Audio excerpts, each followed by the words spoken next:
Un mot d'économie avec la 111e session du Conseil d'administration de la Banque nationale pour le développement agricole BNDA tenue à Paris. La Banque nationale pour le développement agricole BNDA se porte bien.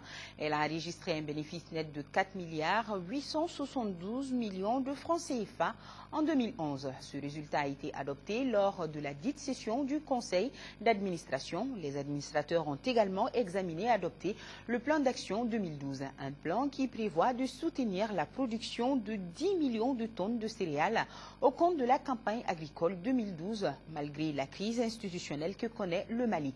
Maranfi Konaté, les détails.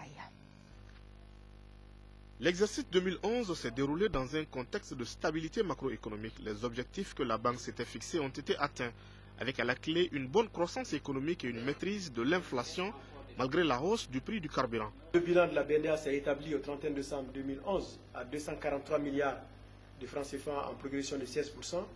Le produit net bancaire a atteint 22 milliards de francs CFA, soit une progression de 22%.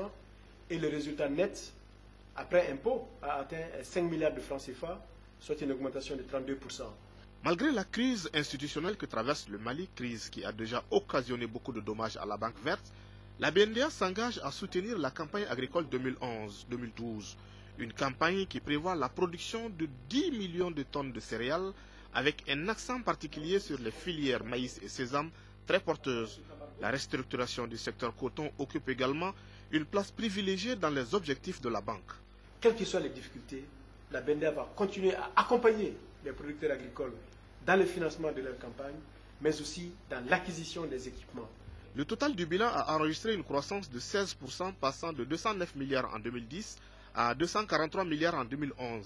Cependant, la banque s'est abstenue de verser des dividendes aux actionnaires en prévision de la crise politico-institutionnelle de 2012.